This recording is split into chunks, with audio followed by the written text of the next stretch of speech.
Shall we pray? Our Father and our God, in our confused community, we ask for your presence to be here. For you, the only one, can bring peace. We ask you to let your peace reign here tonight, and we do business for our city. Bless each one that's here, and we'll be listening for you and your words to come tonight. Thank you. Amen. Pledge allegiance To the flag of the United States of America and to the republic for which it stands, one nation, under God, indivisible, with liberty and justice for all.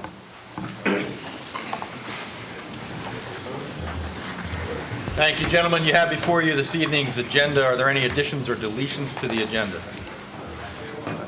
If not, Mr. President, I'll go ahead and make a motion to approve the agenda as presented. Second. Motion's been made by Councilman Hutchison, seconded by Councilman Hare to accept this evening's agenda as distributed. Is there any further discussion? All in favor of the motion signify by saying aye. Aye. Opposed? Motion carries unanimously. We now have before you the consent agenda. Those items on the council agenda which are considered routine and non-controversial are marked with an asterisk and will be acted upon by a single roll call vote of council. There will be no separate discussion of these items unless a member of council so requests, in which event the matter shall be removed from the consent agenda and considered a separate item. What is the pleasure of council? So moved. Second. Been moved by Councilman Neal and seconded by Councilman Lewis to accept the consent agenda. Is there any further discussion? Madam Clerk, please call the roll. Mr. Anderson? Yes. Mr. Sudler? Yes. Mr. Neal? Yes. Mr. Lewis? Yes. Mr. Hosfeld? Yes. Mr. Hare? Yes. Mr. Hutchison? Yes. Mr. Slade? Yes, motion carries 9-0. Agenda item number 2, public hearing, final reading of proposed ordinance 2015-17 with staff amendments SA 1 through 6. The first reading of the proposed ordinance was accomplished during the council meeting of October 26, 2015. Copies are available at the entrance of the City Council chambers. Since this is an amendment to the zoning code, a public hearing is required. First, I will entertain a motion to consider the final reading by title only, which is simply to allow the waiving of the reading. A separate motion will be necessary for its adoption. What's the pleasure of council? So moved. Been moved by Councilman Hutchison, second by Councilman Hare to waive the reading. Is there any further discussion? All in favor signify by saying aye. Aye. Opposed, the motion carries unanimously. Item 2A, proposed ordinance 2015-17 with staff amendment SA number 1 through number 6, amending Chapter 14, Amusements and Entertainments, Appendix B, Zoning, Article 3, District Regulations, Section 18, Recreational and Commercial Zone, RC, and Appendix F, Fees and Fines. Mrs. Townsend, would you please brief council on this item? Thank you, Mr. President. This is an amendment to the zoning ordinance as it relates to special events and outdoor music festivals. The first thing that the ordinance does is that it eliminates Chapter 14, amusements and entertainments, from the Dover Code, and that is a section that is an older section of the code to deal with music festivals. What we were looking to do is make sure that we dealt with special events, temporary outdoor events, and music festivals as a use that would be permitted in the RC zone to add clarity to that issue. So the main things that this ordinance does is it adds provisions for temporary outdoor activities and temporary camping areas to the zoning ordinance, and that is lines 80 through 167 of the ordinance. There are a number of other cleanup things that we did while we were working to update the ordinance. If you look at the draft, it would remove baseball, football, or boxing stadiums and add sports stadiums and arenas. Also adding auto, horse, and motorcycle racetracks to the permitted uses, moving it from the conditional uses, and also adding indoor and outdoor recreation and amusement establishments. There are a series of amendments that are included, and if you go to page 44 of your packet, pages, I guess, 43 and 44, it goes through the amendments. Staff amendment number 1 would add casinos as a permitted use. That was an oversight in drafting of the ordinance. That was recommended, the Planning Commission recommended in favor of that ordinance amendment unanimously. Staff amendment number 2 would add some language to say, and there is some changed language in this, that the permit application must address water supply, wastewater disposal, sanitation, erosion and sediment controls, and maintenance of traffic as it relates to city streets. That makes it clear that there doesn't need to be a plan sheet, that it can be something addressed in the application. The Planning Commission recommended unanimously in favor of that amendment. Staff amendment number 3 is just some wording clarification. Again, the Planning Commission recommended unanimously in favor of that. There's some language cleanup in staff amendment number 4 to remove the words "within all zones" because this is only the recreation and commercial zone. So that was recommended for approval, 8-0. Staff amendment number 5 would make it so that the spacing between recreational vehicles would have to include any bump outs. Currently, the wording makes it so that they're excluded. After discussion with the Dover International Speedway, testimony on behalf of the Dover International Speedway, where they expressed concern, as well as a number of concerns expressed by the Planning Commission and as to how that would be able to be enforced. The Planning Commission recommended that staff amendment number 5 not be included in the final ordinance. And then staff amendment number 6 is just some wording cleanup to say including but not limited to before a series of items. Planning Commission recommended unanimously in favor of that. There are fees associated with the camping permits and the temporary outdoor event permits that are in Appendix F as it relates to the ordinance. In my last discussion with the Dover International Speedway, they did not have concerns with the fees, but they could probably speak more to that if you have any questions. So ultimately, what this ordinance does is it cleans up a number of things in the recreation and commercial zone. It adds the parameters for the temporary outdoor events and the temporary parking or camping areas. There will be subsequent ordinances that will address the camping and smaller scale special events in other zones as well, but we wanted to get this particular provision in place so that we can work with the Speedway on annexation of the Woodland property prior to the next festival season. So if you have any questions, I'd be glad to answer them. Questions for Mrs. Townsend? Councilman Sudler. Yes, so the feeling from the Dover International Speedway is that they're in agreement with the provisions for an annexation preparation? That's what they've expressed to me. They're here this evening, so they can certainly speak to that. We will have a public hearing, I'm sure. Thank you. Other questions for staff? Councilman Neal. What is in terms of the fees, what kind of an increase can the city expect in income from that? It's not going to be significant because it's 2 events a year at this point. So if they're each a $500 event, we're looking at about $1,000, $1,500. Thank you. Other questions for staff from Mrs. Townsend? Councilman Hutchinson. Mr. President, regarding Dover Downs has looked at all the things, all the issues that you have discussed pertaining to the changes that you're recommending? Yes. Any further questions for Mrs. Townsend?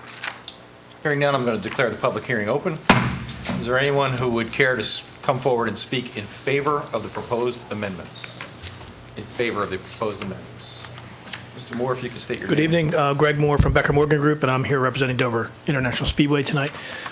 We're pursuing this change because it allows the Firefly event to have a long-term approvability. There's no question that event is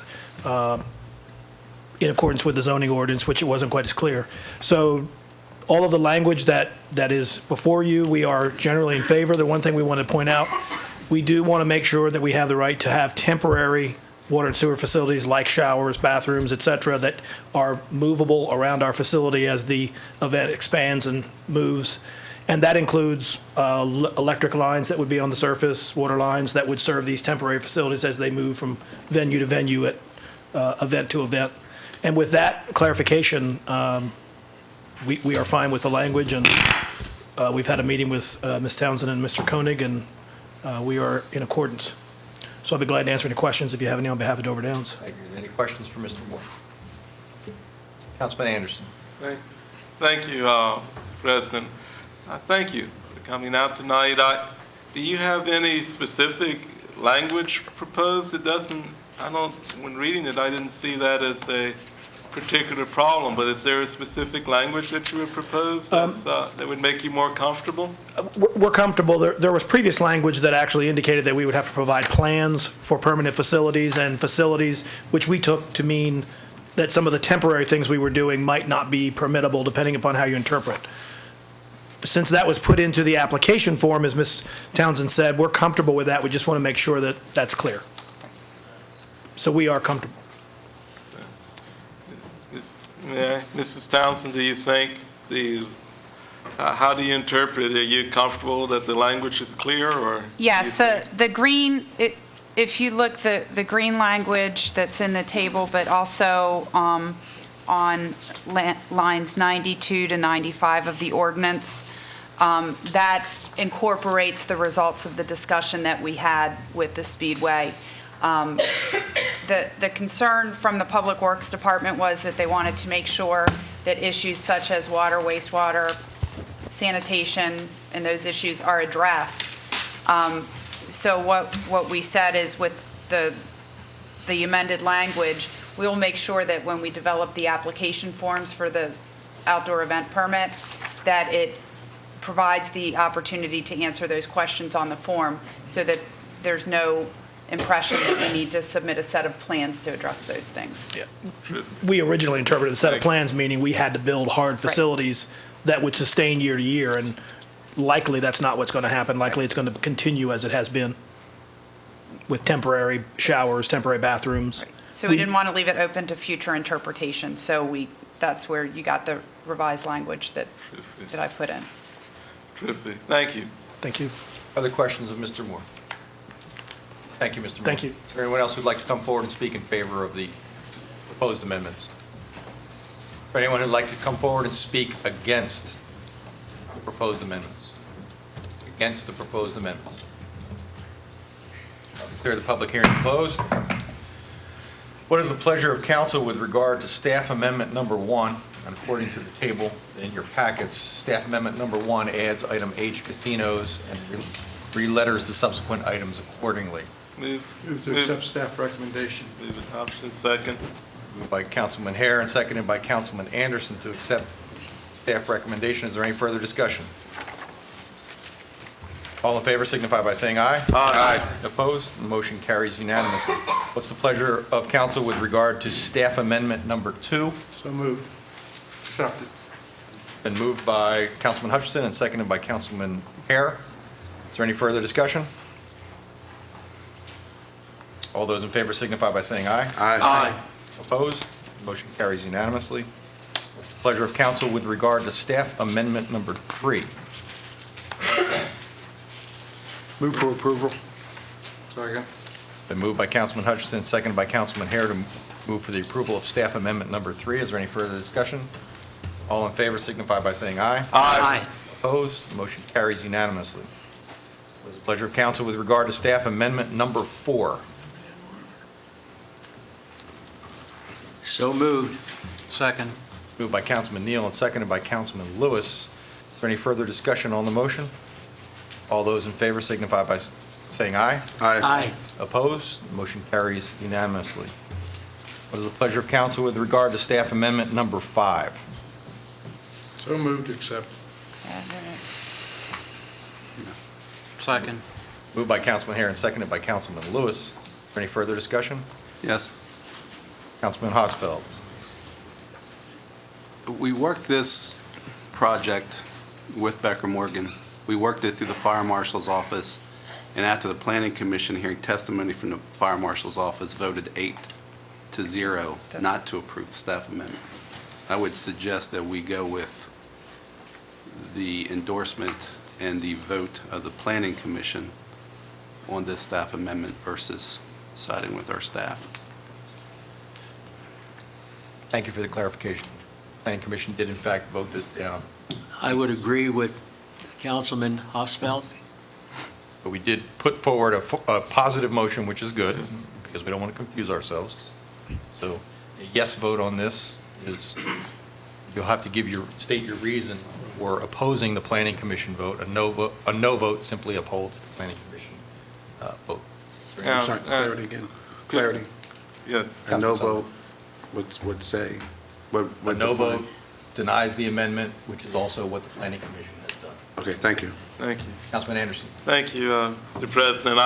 Now, there are a number of different amendments that are incorporated in the copy we have. I would like to know exactly the language of the staff amendment for 5. For number 5, Mrs. Townsend, can you answer that question? If you look at line 154 of the ordinance, the current language, or the original language was the required 10 feet shall exclude any bump outs. The staff amendment would change it to the required 10 feet shall include any bump outs. So based on the recommendation of the Planning Commission, they would keep the word exclude. Does that answer your question, Councilman Anderson? Councilman Hare. Thank you.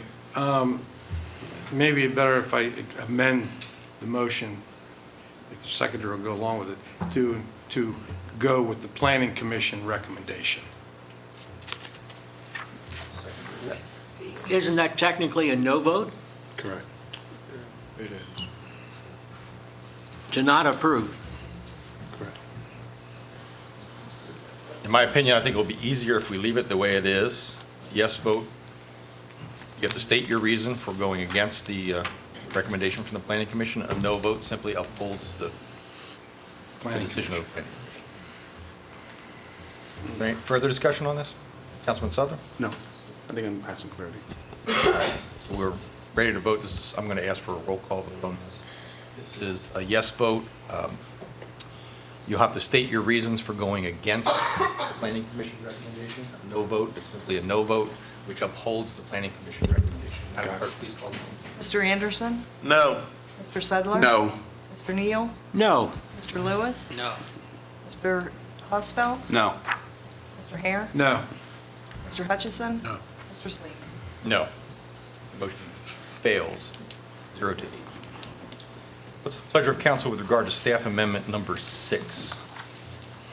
This received unanimous support of the Planning Commission. Move to accept staff recommendation. Second. Moved by Councilman Hosfeld, seconded by Councilman Neal. Any further discussion? All in favor signify by saying aye. Aye. Opposed? Motion carries unanimously. Finally, what is the pleasure of council with regard to the proposed ordinance 2015-17 as amended? So moved to accept as amended. Second. Been moved by Councilman Hare and seconded by Councilman Sudler to approve proposed ordinance 2015-17 as amended. Is there any further discussion? Madam Clerk, please call the roll. Mr. Anderson? Yes. Mr. Sedler? Yes. Mr. Neal? Yes. Mr. Lewis? Yes. Mr. Hosfeld? Yes. Mr. Hare? Yes. Mr. Hutchison? Yes. Mr. Sleen? Yes, motion carries 8-0. Agenda item number 4, tentative labor agreement from the Fraternal Order of Police. I'd request Mr. Koenig, our city manager, to brief us on this item. Thank you. I'm going to turn the microphone over to Mr. Bowser. He was our chief negotiator for the labor negotiations. If you'll recall, back in February of this year, we began the selection of our chief negotiator, and we have been working diligently over the last 9 months plus to bring forth a labor contract that really identifies the terms of the finance and benefits associated with what it costs to run us, our police department. So, Mr. Bowser? Yes. I want to also state that I was ably assisted by Mr. Koenig, Mrs. Mitchell, Chief Paul Burnett, Mr. Kirby Hudson, and Kim Hawkins.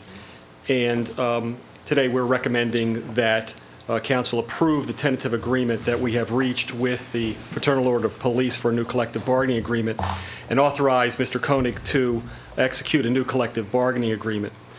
Our tentative agreement makes a number of changes, but many are frankly housekeeping or minor in nature.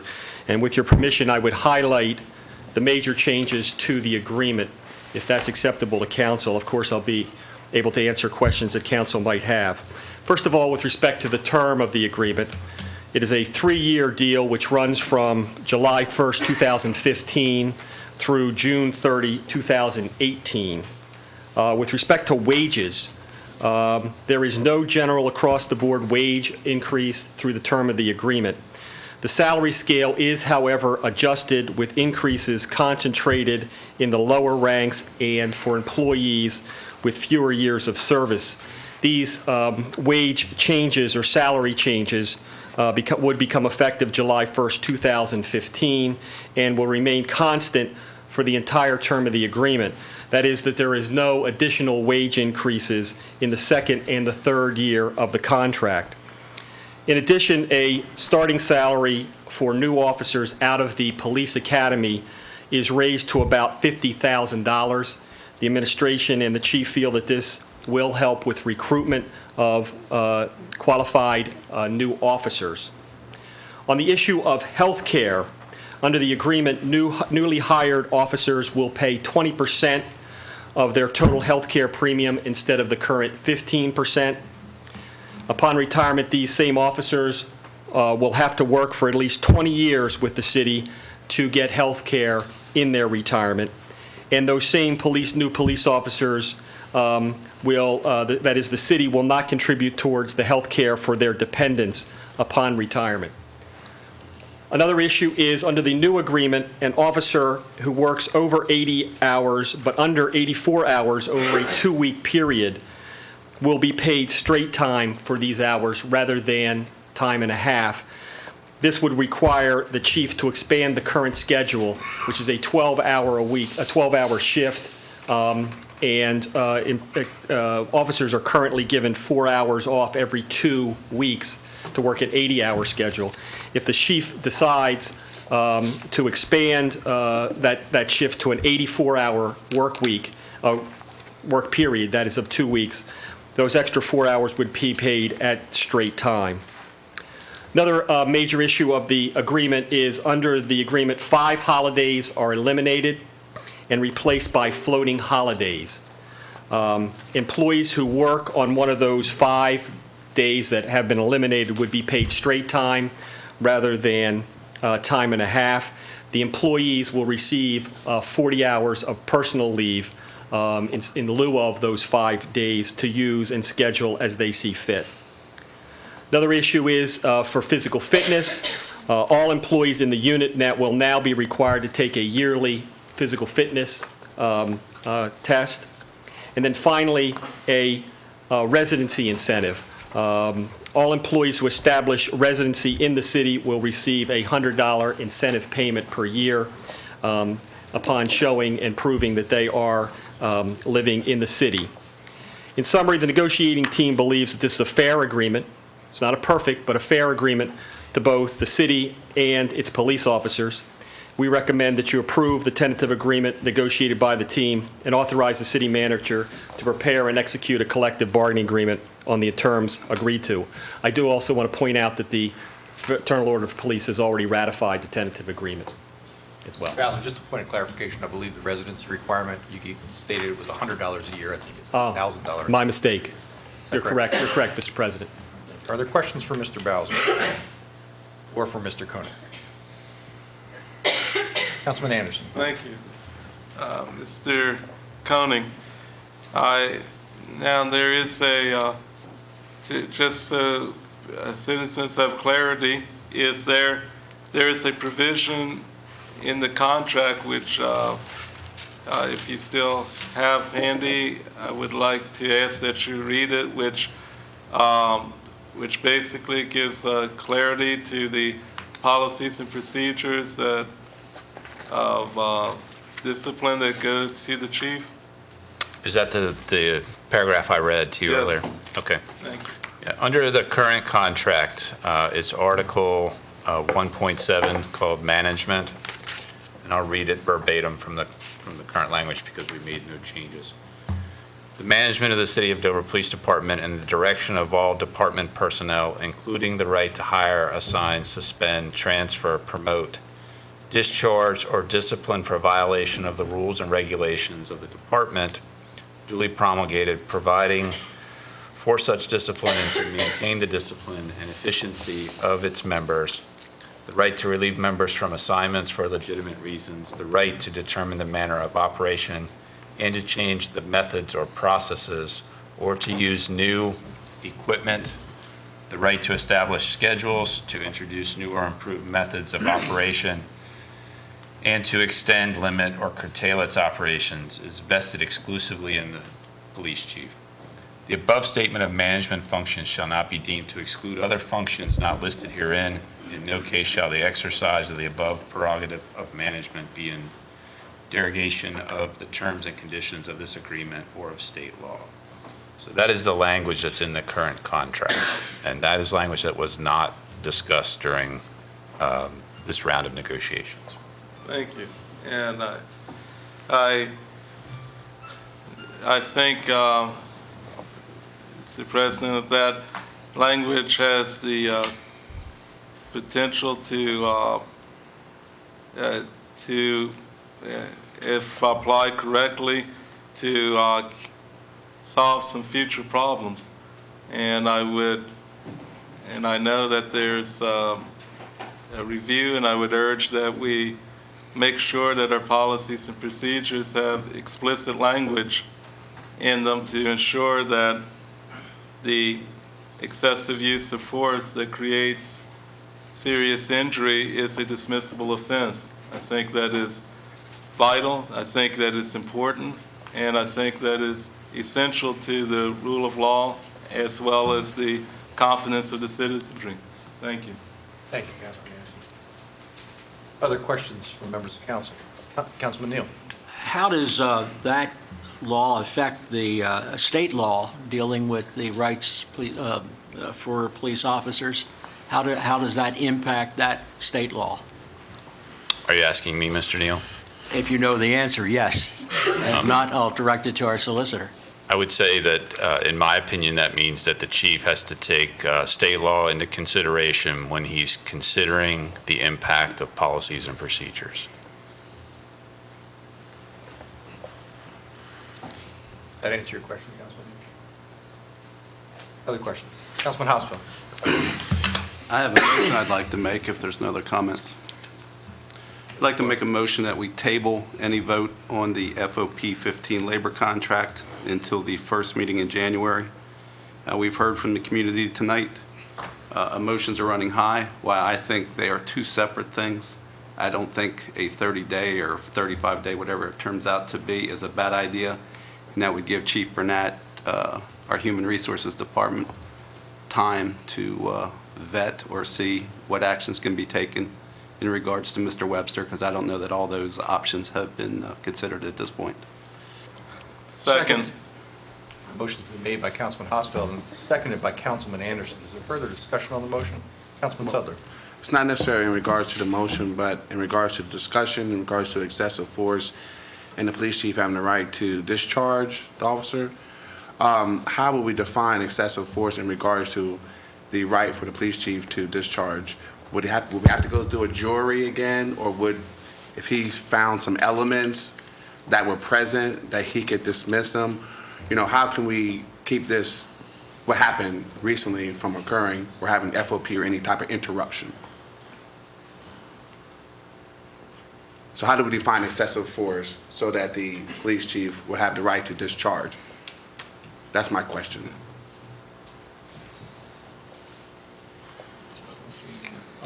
I don't think it can be defined. I mean, it's just case by case situation.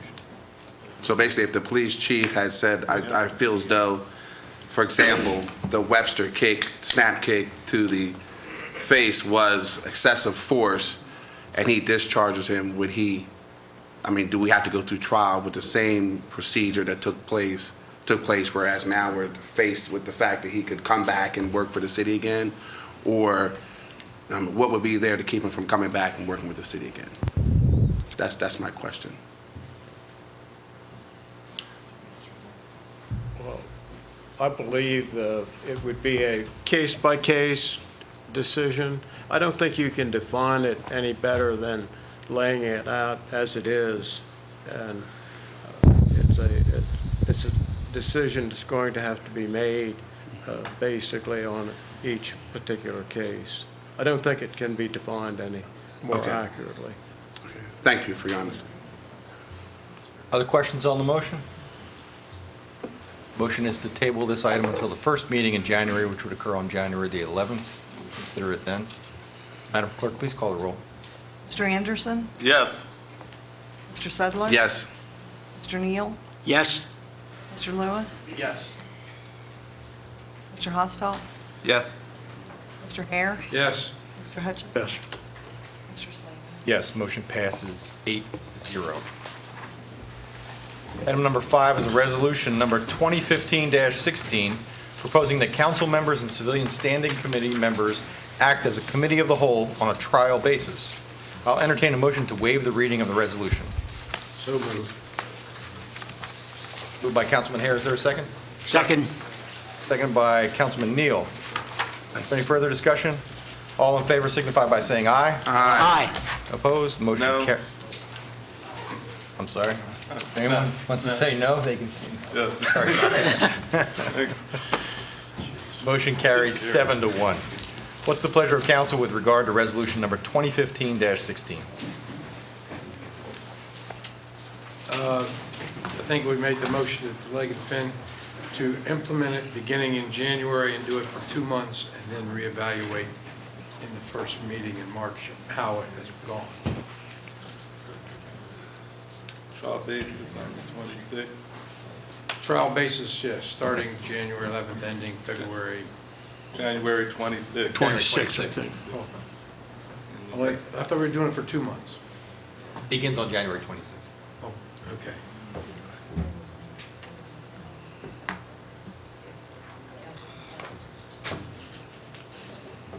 The clarification is that we would begin on the trial basis on January 26th, and there was no hard end date written in the recommendation. If we wanted to continue it, we would be rolling up on the annual meeting, at which time we could change it at that time. That occurs in May. So we can just continue it by resolution until we get to the annual meeting. That's moved by Councilman Hare. Is there a second to the motion? So moved. Seconded by Second. Councilman Sudler. Is there any further discussion? All in favor signify by saying aye. There is discussion. Sorry. Thank you. You're going to have to like buzz me or something, or throw something at me, Councilman Anderson. I apologize. I just have a question. When do we have an item in mind, or are we going to hold it on the same night? These meetings on the whole, they're going to be on the same day as they are now, or are they Mr. Dowd, going you to want to be answer that question for separate? Councilman Anderson? The meetings will be held the Tuesday following Monday council. So we're basically doubling our meeting nights? Yeah. Okay. Now, where's the doubling of the pay? I guess that's not in the budget, right? Okay. Let me go on record with that. So noted. We have a motion that's been made and duly seconded. Is there any further discussion? All in favor of the motion that would approve resolution number 2015-16, signify by saying aye. Aye. Opposed? Motion carries 8-0. Agenda item number 6. Next, we have a rezoning request for property relocated on the west property line of 1042 South Bradford Street. First reading of the proposed ordinance 2015-24. The first reading is offered on the proposed ordinance. It is recommended for referral to the Planning Commission on January 19, 2016, and that a public hearing be set for February 8, 2016 at 7:30 p.m., at which time the final reading and council action will take place. Copies are available at the entrance of the council chambers or can be obtained from the city clerk's office. The first reading of the rezoning ordinance is for introduction and referral of the amendment only and should not be relied upon as approval of the zoning classification. This is for 2,373 plus or minus square feet portion of a 10,373 plus or minus square foot parcel located adjacent to the west property line of 1042 South Bradford Street, owned by Halpern Family Property Investment LP. Property is currently zoned R8, one family residence, and proposed zoning is C1A, limited commercial. What is the pleasure of council? We'll entertain a motion to refer as recommended. So move. Second. Been moved by Councilman Hutchison and seconded by Councilman Anderson. Are there any questions on the motion to refer as recommended? All in favor signify by saying aye. Aye. Opposed? Motion carries 8-0. I will now defer to the city clerk for the introduction of the proposed ordinance in accordance with Section 1-9 of the Dover Code. Madam Clerk. Proposed ordinance number 2015-24, amending the zoning ordinance and zoning map of the city of Dover by changing the zoning designation of a portion of the property located at 1042 South Bradford Street. This constitutes the first reading. Final reading is scheduled to take place on February 8, 2016. Thank you, Madam Clerk. Agenda item number 7 is the final reading of proposed ordinances. The first reading of the proposed ordinances was accomplished during the council meeting of November 23, 2015. Copies of the proposed ordinances are available at the entrance of the council chambers. First, I will entertain a motion to consider the final readings by title only, which is simply to allow the waiving of the readings. A separate motion will be necessary for their adoption. This will apply So to moved. both of the final readings. Been moved by Councilman Neal. Second. Seconded by Councilman Lewis. Waive the readings. Any discussion on the motions? All in favor signify by saying aye. Aye. Opposed? Motion carries 8-0. Item 7A, ordinance 2015-21, amending Chapter 82, Planning and Appendix F, Fees and Fines, proposed new revenue sources. Mr. Koenig, would you please brief council on this item? Thank you, Council President Slavin. The staff has been discussing for a number of months issues related to new revenue sources. We've been working through committee off and on with the following revenue sources: temporary certificates of occupancies for residential, temporary certificates of occupancy for non-residential, zoning verification and administrative interpretation letters, utility bill copies at customer service, and credit check fees at customer service.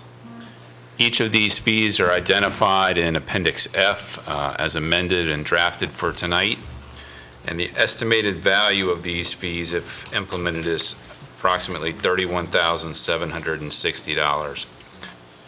These fees would become effective January 1, 2016, if adopted by council tonight. I'd be happy to answer any questions or provide more detail if requested. Questions for Mr. Koenig? What is the pleasure of council? Move adoption. Moved by Councilman Anderson. Second. Seconded by Councilman Hosfeld. Move the adoption of the proposed ordinance with an effective date, Mr. Koenig, of January 1st, 2016. Is that correct? Yes, sir. Any further discussion on the motion? Madam Clerk, please call the roll. Mr. Anderson? Yes. Mr. Sedler? Yes. Mr. Neal? Yes. Mr. Lewis? Yes. Mr. Hosfeld? Yes. Mr. Hare? Yes. Mr. Hutchison? Yes. Mr. Slavin? Yes, motion carries 8-0. Item 7B, ordinance 2015-22, amending Chapter 110, Utilities, Article 2, Electric Service, and Appendix F, Fees and Fines, Review and Maintenance of Planning and Customer Service Fees. Mr. Koenig. Thank you again, Council President Slavin. The staff also reviewed existing fees that were in place and proposed a series of adjustments under the guise of maintenance of fees. The fees are generally located in the Planning and Inspections Department, but also include a return check fee increase in the customer service area from $25 to $40, and then after-hour utility reconnection fees from $50 to $100 between the hours of 5 p.m. and 9 p.m. Estimated revenue generated from these adjustments is approximately $225,000. And in the schedule that was attached to the draft ordinance, you'll see where the adjustments have been made for the various types of fees, including planning application fees, public occupancy fees, certificates of occupancy, mechanical permits, plumbing permits, rental permits, itinerant merchant license, vacant buildings, and also sign permits, as well as the previously referenced return check fees and the service fee for after-hours utility reconnection. If you have any specific questions, I'd be happy to answer them. Questions for Mr. Koenig? What's the pleasure of council? Move the So moved. recommendation. Second. Moved by Councilman Hare and seconded by Councilman Neal to accept staff recommendation of the proposed fee increases with an effective date of January 1st, 2016. Correct, Mr. Koenig? Yes, sir. Any questions on the motion? Madam Clerk, please call the roll. Mr. Anderson? Yes. Mr. Seidler? Yes. Mr. Neal? Yes. Mr. Lewis? Yes. Mr. Hosfeld? Yes. Mr. Hare? Yes. Mr. Hutchison? Yes. Mr. Slavin? Yes, motion carries 8-0. We now have agenda item number 8, council members' announcements. I have a few announcements I want to make. First is, I shared with council that we have received the resignation of S. Renee Smith from the Dover Human Relations Commission, where she served as our chair. That letter has been received and has been entered into the record. We will be working with the Human Relations Commission to identify a candidate for the chair position of that. A reminder that the council and committee meetings for the week of December 28th have been canceled due to the holidays, and so this is our last meeting before the holidays. And a belated happy birthday to Councilman Neal, whose birthday happened since our last meeting, and an early happy birthday to Councilman Lewis, who will have a birthday on December 23rd. Are there any other, we won't sing for either of you. That's our gift. My ongoing gift to you is that we will not sing for you. Is there anyone else? Councilman Hosfeld. I'd just like to give a shout out to the Public Works Department. I know for several months they've been working with reduced staffing, and I think they're doing a pretty good job in spite of that. The leaves came down all at once. It's nothing anybody here could predict or had a handle on, so I appreciate their hard work in catching up and cleaning up our streets and our neighborhoods. Thank you. Thank you, Councilman Hosfeld. Any other announcements from the floor? Councilman Anderson. Thank you, President. I actually, well, first announcement, I want to wish all of our Jewish friends a happy final day of Hanukkah, or night of it. And it's a great holiday of freedom that I think inspires us all. And Merry Christmas to everyone, because we won't be here between now and then. And but I did intend to rise on a point of personal privilege in response to the statement by the distinguished representative of the Dover FOP. I sincerely repeat, I guess, what he found disturbing, and that is I am saddened by the verdict. That is because I believe that it was wrong. It was not, it was just wrong. We don't have to pretend that it was right or that we agree with it, but we do have to move forward together and accept it. We have to move forward in a way that, as I said then, that honors the service, the vast majority of Dover Police Department, which does a great job day in and day out, and we should not let disappointment with one aspect affect how we believe and how we treat everyone else or anyone. We should always have respect for the job that's being done. Some people find that a disturbing statement because of the fact that I said the vast majority with one person in mind that I support. Well, that's too bad. But I believe that Dover Police is the finest police force in this state, and I am pleased to be one who supports it and will continue to support it. And each and every member who is doing a fine job day in and day out, respecting our citizens and following the law. And I congratulate our police force on the job well done. And I hope that the action that we take tonight will go a long way to making sure that we stay at 100% in that regard. Thank you. Thank you, Councilman Anderson. Councilman Sutherland.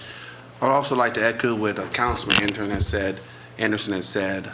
I think it's a tragedy that the city of Dover has to bear this kind of witness to, in my witness and observation, injustice.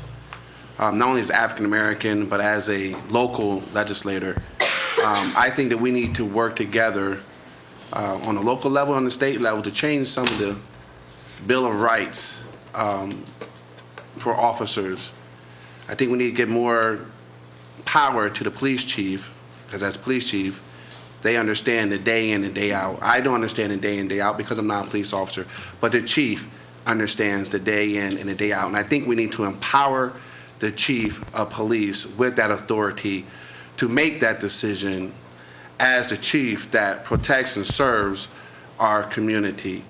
I'm a strong supporter of a strong mayor form of government, and B, the chief of police. I think Chief Burnett, also Chief Hosfeld, has done a great job in the past, and also Chief Hutchinson in the past. And I think we need to empower our chief of police to have that right to discharge a member of the police department if he feels though or deems it necessary, without the interruption of FOP or any Bill of Rights. Thank you.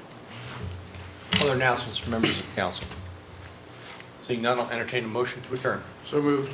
Second. Moved by Councilman Harris, second by Councilman Sutler. I wish you all Merry Christmas. And Merry Christmas all. Stand adjourned.